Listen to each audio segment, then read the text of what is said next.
Welcome everybody, my name is Kevin Larkin. I'm a musician here in Denver, and we're going to talk about incorporating Ableton into your band setup. So, yeah, kind of my approach for today, and if this is old to all of you guys, or you want to talk about other things, just throw up your hand, we can go there. But kind of my intention behind this was separating what you can do with Ableton as a sound design and composition tool and all that kind of stuff versus implementing it into a live performance, and kind of how to set up your set, different tricks you can do with that.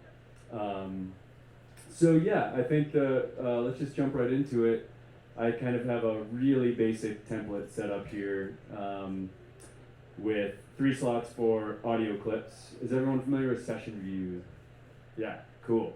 Okay, so what one approach I've found that works pretty well is every clip you're going to use has already been mixed to its best ability and kind of rendered down into what you're going to use in the live show.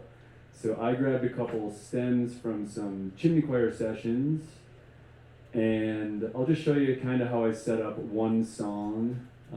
And another thing you can decide before doing this is what you are going to do with Ableton in the song. So for instance, like going through all the songs in a Chimney choir set, sometimes I'll be playing the synth, sometimes I'll be looping the violin, sometimes I'll be affecting voices. It's different for each one, so you can kind of cater each song to that.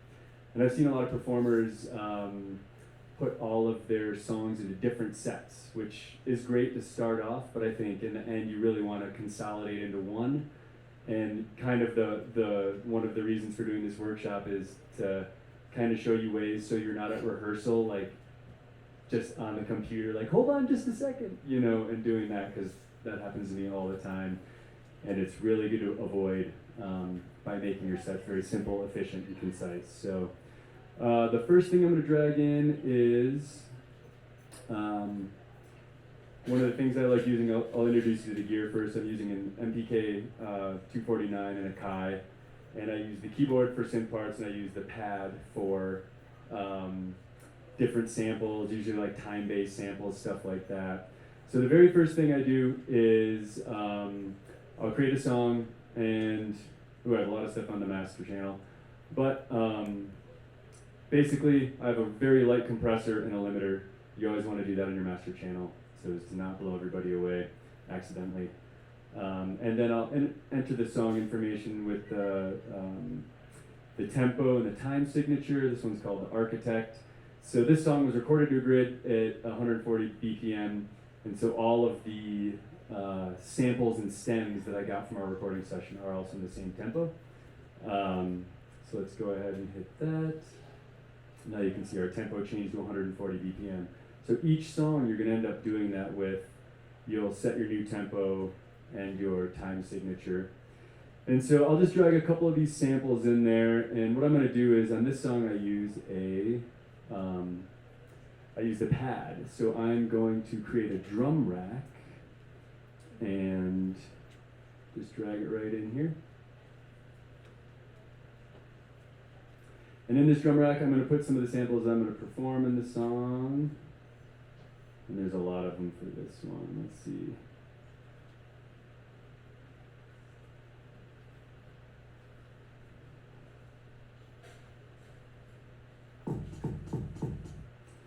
Okay, so we've got our Bowron sample. We're going to have a swell, some random static sounds, and let's see, a ding wobble. Okay, so I've got a couple of these sounds loaded in. I can now play them, and they're in my drum rack right here. I'm going to call this pads. So now when I hit this, we're going to load that up, and I'll be able to play all these on the pad.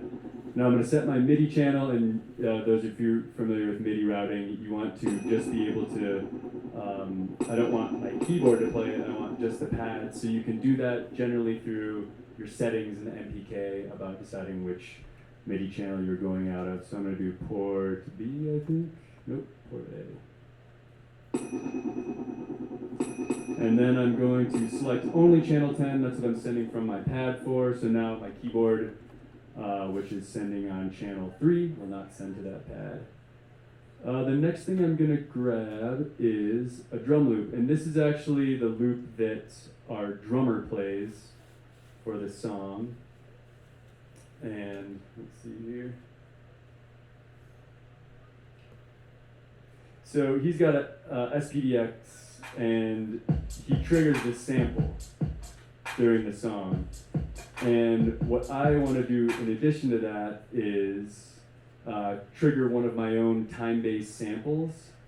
So let me see if I can find it. Okay, so it's kind of a quiet sample, but this is what is gonna, this song we do not use a click track with. Some of the songs we will use a click track.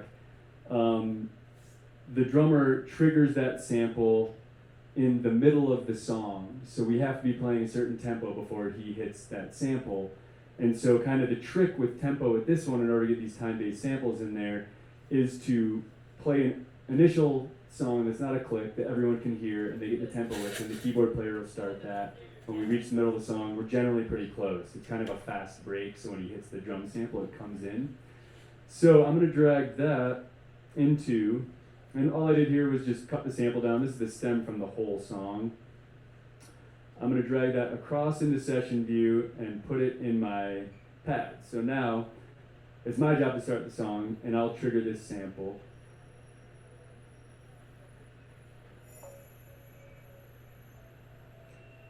One more time. So you kind of feel that beat.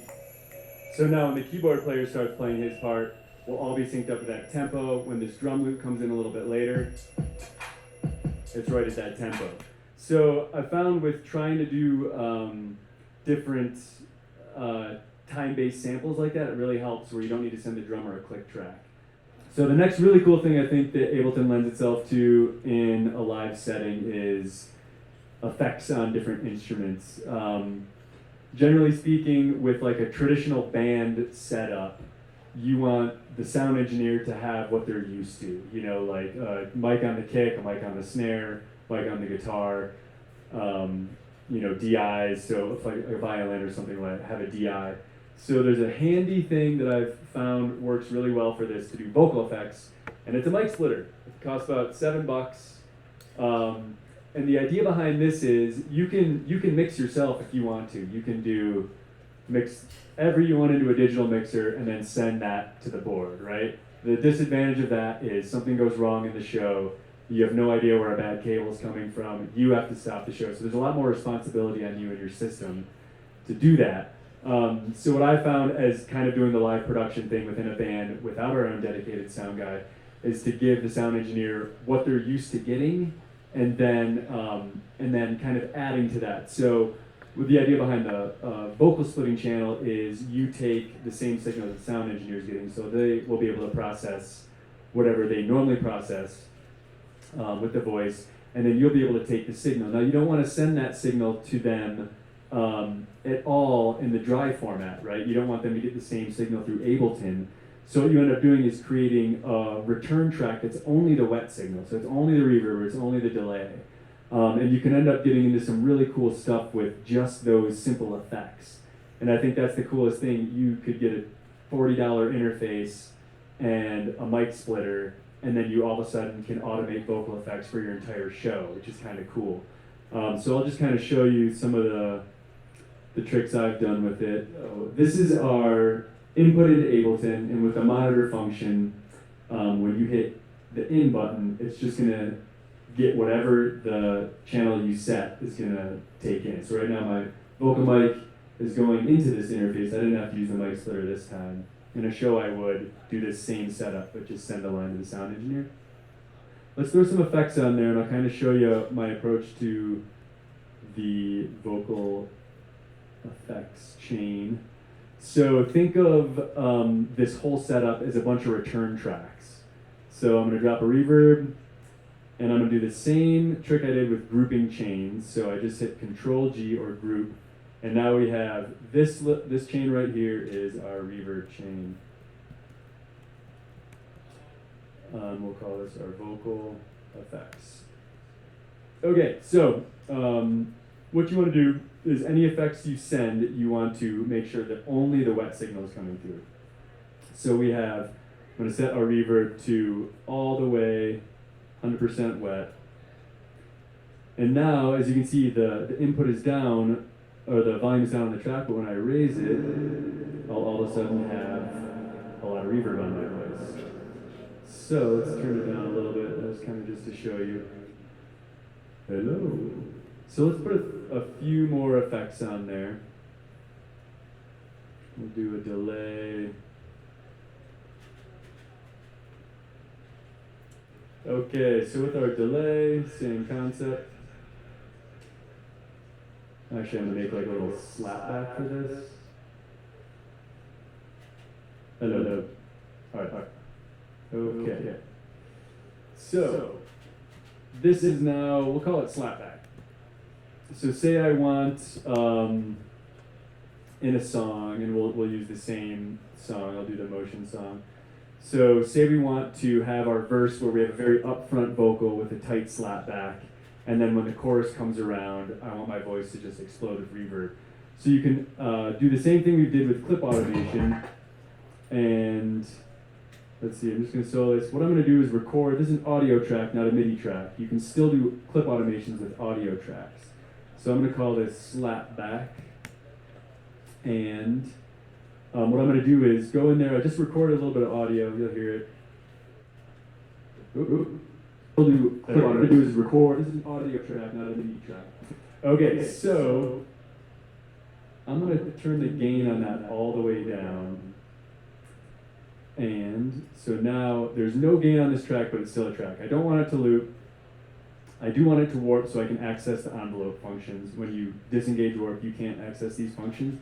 So what I want this to do is be able to hit my macros. So I'm going to map my slapback to this one, and this is my reverb. Okay, so my slapback and my reverb. So now I'm going to go in there and automate those volumes up or down. So my slapback volume is right here.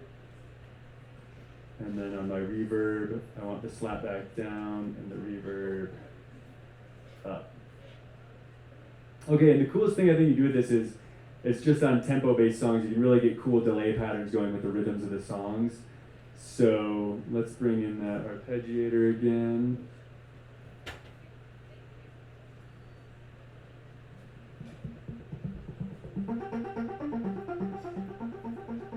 Oh, slow down a little. Okay, here's the tempo of the song. So now I have my little slapback for the verse. And then when we get to the chorus, I have a whole lot of reverb on my voice. So we can increase that more, and then we're back to the slapback for the verse, much more up in your face. Let's see, oh, there we go.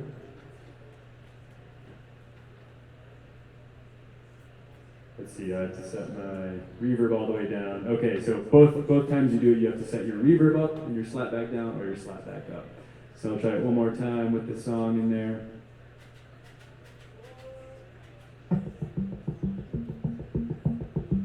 Okay, so we have a nice slapback for the verse, and on the chorus, we're going to explode into reverb. Which isn't that loud, I'd probably put a little more on there. But you kind of get the idea. So time-based effects like reverb and delay work really, really well with Ableton because you can kind of sing like you normally would, but you can give all your tracks that much more bigger energy.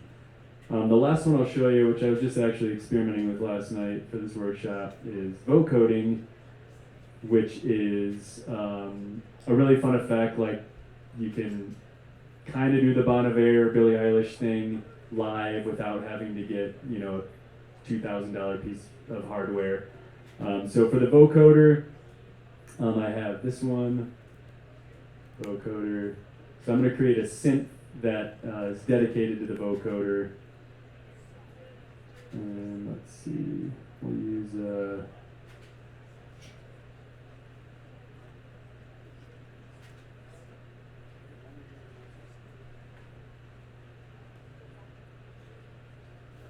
Let's try this guy. Okay, so now here's my synth for the vocoder. I'm going to set it to my synth channel. Okay, so now what the cool thing about it is, we can route this as the input to our vocoder. The carrier is going to be external, and I'm going to route it from this synth right here. So I don't want to hear the synth at all. I just want to hear it coming through the vocoder channel. So,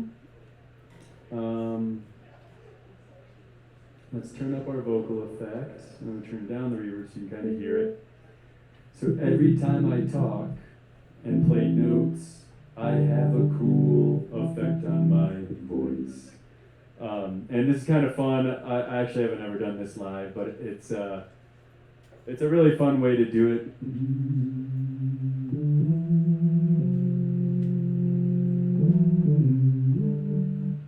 So you can just have fun if it responds to your voice. I know Bonnevier does a similar thing with a saxophone.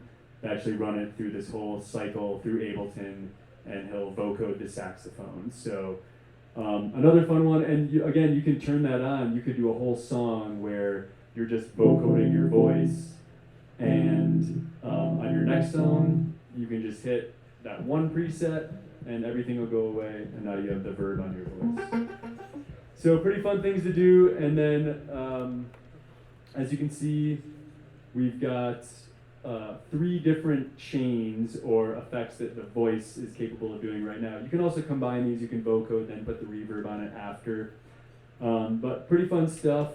I think we're about out of time. Thank you guys for coming to the Ableton workshop. My name is Kevin Larkin. I'm a musician here in town, so feel free to holler at me. Find me at Pineross or Chimney Choir, and if you have any questions on your set or anything like that, I'd be happy to nerd out on Ableton with you. It's pretty sweet software, and it opens up a lot of possibilities with very little besides a laptop and mic splitter. So thanks for listening, guys.